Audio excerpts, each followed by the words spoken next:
saya Maria Jessica Anandameno dan partner saya Maria Delegori. Di sini kami akan membahas terkait dengan aspek perkembangan pada anak sekolah dasar, Khususnya pengelolaan emosi anak dan keterlibatan orang tua. Selamat menyaksikan. Pengelolaan emosi pada anak sekolah dasar adalah penting untuk menjamin perkembangan psikologis yang stabil dan dapat terkontrol. Saat masuk SD, perkembangan emosi anak SD menjadi lebih kompleks dibandingkan saat TK, dan anak akan memiliki kemampuan yang lebih terasah untuk mengenali dan menilai emosi. Perkembangan emosi anak usia sekolah dasar juga berpengaruh terhadap pembelajaran sehingga wajib diperhatikan. Sebelum itu, kita harus tahu apa itu emosi. Emosi merupakan salah satu perkembangan yang sama pentingnya dengan perkembangan lainnya seperti fisik dan kognitif. Emosi bukan hanya tentang rasa marah, tetapi lebih dari itu. Emosi merupakan perasaan yang dirasakan ketika anak melakukan atau merasakan sesuatu. Nah, dalam kehidupan sehari-hari, emosi sering diistilahkan juga dengan perasaan. Misalnya, seorang anak hari ini dia merasa senang karena dia mendapatkan nilai yang bagus pada mata pelajaran tertentu di sekolah. Nah, ataupun anak ini mengatakan bahwa ia takut dalam menghadapi ulangan. Nah, senang dan takut ini berkenaan dengan perasaan. Jadi mereka memiliki makna yang berbeda. Nah, senang ini termasuk dengan perasaan, sedangkan takut ini termasuk juga emosi. Nah, benar sekali. Emosi merupakan gejala perasaan disertai dengan perubahan atau perilaku fisik. Perasaan menunjukkan suasana batin yang lebih tenang dan tertutup karena tidak banyak melibatkan aspek fisik, sedangkan emosi menggambarkan suasana batin yang dinamis dan terbuka karena melibatkan ekspresi fisik. Misalnya, marah ditunjukkan dengan teriakan, suara keras, atau tingkah laku yang lain. Begitu pula sebaliknya, seseorang yang gembira akan melonjak-lonjak sambil tertawa lebar. Nah, itu adalah terkait dengan pengertian emosi sendiri. Nah, anak sekolah dasar berada pada usia masa kanak-kanak awal sampai pertengahan hingga akhir. Mereka masih dalam proses mengembangkan dan belajar untuk mengelola emosi. Usia anak yang masih kecil bukan menjadi tolak ukur bahwa anak belum memiliki kecerdasan emosional. Hanya saja anak perlu perhatian dan bimbingan dari orang sekelilingnya untuk memahami benar dan bagaimana mengelola emosi dengan tepat. Emosi dapat mempengaruhi penyelesaian pribadi sosial dan anak. Pengaruh tersebut bisa menjadi hal yang berdampak positif ataupun negatif terhadap anak. Dampak positif dari emosi adalah dapat dijadikan bentuk komunikasi. Kita dapat mengetahui perasaan dan pikiran anak hanya dengan melihat mimik wajah, bahasa tubuh, suara, dan sebagainya, atau komunikasi nonverbal. Dengan memahami bahasa tubuh inilah, kita dapat memahami pikiran, ide, tingkah laku, serta perasaan anak. Bahasa tubuh yang dapat diamati antara lain adalah ekspresi wajah, napas, ruang gerak, dan pergerakan tangan dan lengan.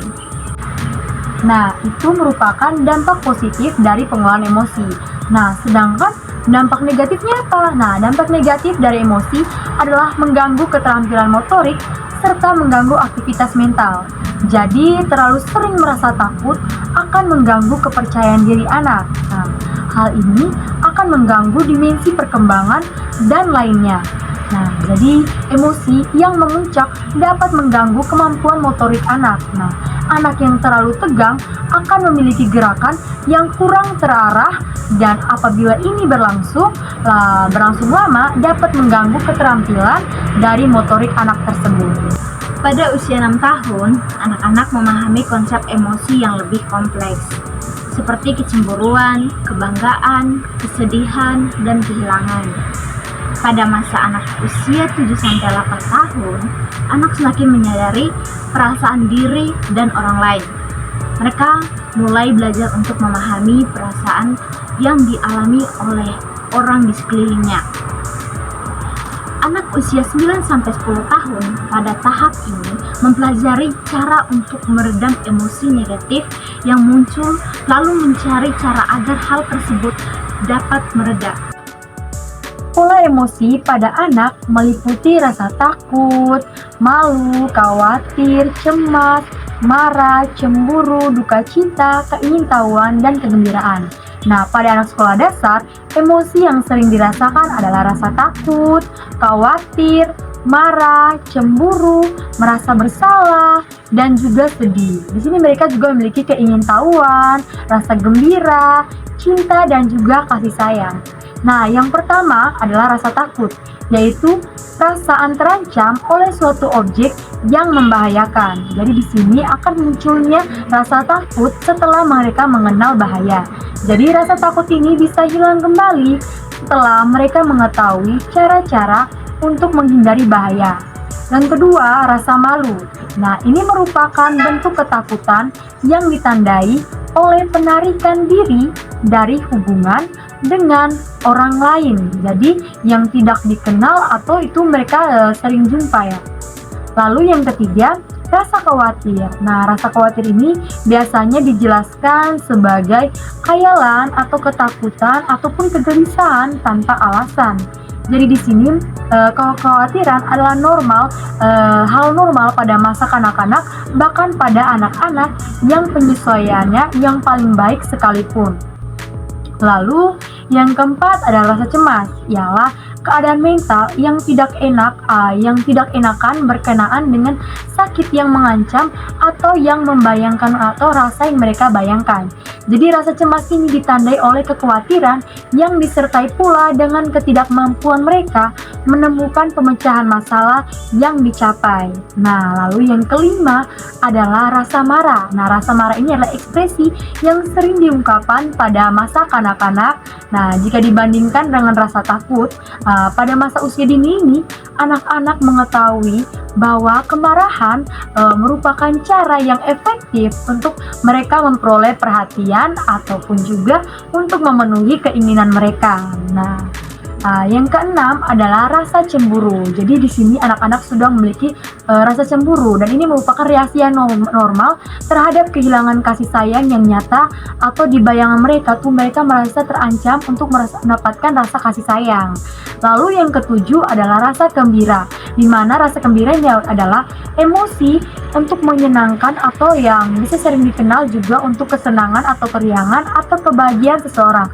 Contohnya adalah kecenderungan umur anak-anak, mereka lebih mudah merasa gembira dalam bentuk yang lebih mencolok daripada anak-anak yang lebih tua.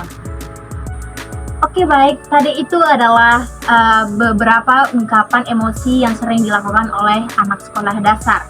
Yang berikut pengelolaan emosi di sekolah dasar. Pengelolaan emosi di sekolah dasar adalah aspek penting dalam perkembangan anak. Kemampuan mengelola emosi sejak dini adalah landasan utama bagi pembentukan keterampilan sosial dan emosional bagi seorang anak ketika dia tumbuh menjadi dewasa. Keterampilan dalam pengelolaan emosi juga memiliki keterkaitan dengan penanaman kemandirian bagi anak. Pada umumnya, perkembangan emosi anak sekolah dasar dimulai pada rentang umur 5-6 tahun. Pada masa ini, siswa sudah mulai memahami aturan dan kaidah yang berlaku di lingkungannya. Oleh sebab itu, pengelolaan emosi siswa sekolah dasar sangat perlu dikembangkan agar siswa dapat berinteraksi dengan baik. Aspek-aspek pengelolaan emosi pada anak sekolah dasar melibatkan berbagai elemen, antara lain yang pertama pemahaman emosi. Anak sekolah dasar harus diajarkan untuk memahami emosi mereka. Ini termasuk mengidentifikasi dan menamai emosi yang mereka rasakan. Yang kedua, ekspresi emosi. Anak juga perlu belajar cara mengekspresikan emosi mereka dengan cara yang sehat dan produktif. Hal ini dapat melibatkan berbicara tentang perasaan mereka, menulis tentang mereka, atau menggunakan seni dan kreativitas untuk mengekspresikan diri. Yang ketiga, regulasi emosi. Ini melibatkan belajar cara mengendalikan dan mengelola emosi mereka. Teknik regulasi emosi dapat mencakup pernapasan dalam-dalam, meditasi, dan latihan fisik. Yang keempat, empati, kemampuan untuk memahami dan berbagi perasaan orang lain adalah aspek penting dalam pengelolaan emosi. Anak sekolah dasar dapat diajarkan untuk merasakan empati melalui permainan peran dan diskusi tentang perasaan orang lain. Nah, itu adalah aspek-aspek pengelolaan emosi pada anak-anak. Lalu, bagaimana terkait dengan cara mengendalikan emosi anak di sekolah dasar? Di sini kita bisa melalui berbagai cara, yaitu yang pertama melibatkan mereka dalam kegiatan yang mereka sukai, membantu mereka memahami emosi mereka, dan membantu mereka untuk mengekspresikan secara sehat emosi mereka. Lalu, pengelolaan emosi pada anak sekolah dasar dalam bimbingan dan konseling merupakan bagian penting dari pendidikan holistik. Ini melibatkan anak-anak untuk memahami dan mengelola emosi mereka dengan secara sehat dan juga produktif. Strategi yang digunakan yaitu pembelajaran terkait dengan identifikasi emosi, teknik relaksasi, keterampilan komunikasi yang baik, serta pengembangan pemahaman konflik dan cara menangani situasi sulit. Nah, selain itu bimbingan konseling dapat memberikan mereka ruang bagi anak-anak untuk berbicara tentang perasaan mereka, mengekspresikan kekhawatiran mereka, dan di sini mereka akan mendapatkan dukungan yang terlatih untuk membantu dan menciptakan lingkungan yang mendukung pertumbuhan emosional dan kesejahteraan anak di sekolah dasar. Keluarga adalah lembaga yang pertama kali mengajarkan individu atau melalui contoh yang diberikan orang tua bagaimana individu mengeksplorasi emosinya. Keluarga merupakan lingkungan pertama dan utama bagi perkembangan anak. Keluarga sangat berfungsi dalam menanamkan dasar-dasar pengalaman emosi. Karena di sanalah pengalaman pertama didapatkan oleh anak. Keluarga merupakan lembaga pertumbuhan dan belajar awal atau learning and growing yang dapat mengantarkan anak menuju pertumbuhan dan belajar selanjutnya. Nah, gaya pengasuhan keluarga akan sangat berpengaruh terhadap perkembangan emosi anak. Nah, apabila anak dikembangkan dalam lingkungan keluarga yang emosinya positif, maka perkembangan emosi anak akan menjadi positif.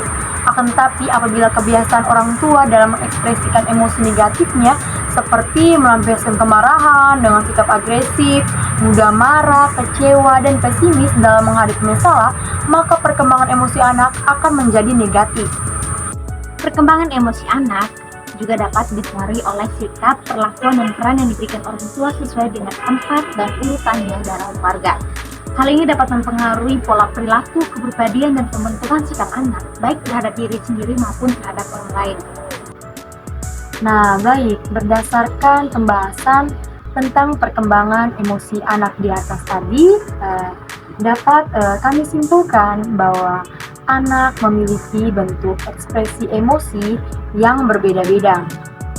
Nah, di sini mereka dipengaruhi oleh berbagai faktor. Jadi, orang tua serta guru yang secara langsung berinteraksi dengan anak, mereka sudah selayaknya menambah informasi dan memahami setiap keunikan yang dimiliki oleh anak. Nah, di sini anak memiliki hak-hak dalam perkembangannya yang harus dipenuhi untuk memaksimalkan kecerdasan emosinya. Baik, mungkin itu saja hal-hal yang bisa menjadi pembelajaran untuk kita terkait pengelolaan emosi yang dimana orang tua dan guru sangat berperan penting dalam aspek perkembangan anak sekolah dasar, terkhususnya pada pengelolaan emosi. Oke, baik semuanya. Jadi tadi dari materi kita sudah tahu nih bahwa pengelolaan emosi dan keterlibatan orang tua sangat penting dalam aspek perkembangan anak sekolah dasar. Nah, dapat kita simak berdasarkan dari keseluruhan materi tadi itu, orang tua itu punya peran penting untuk perkembangan anak. Oke, baik, mungkin itu saja. See you next time. Bye-bye.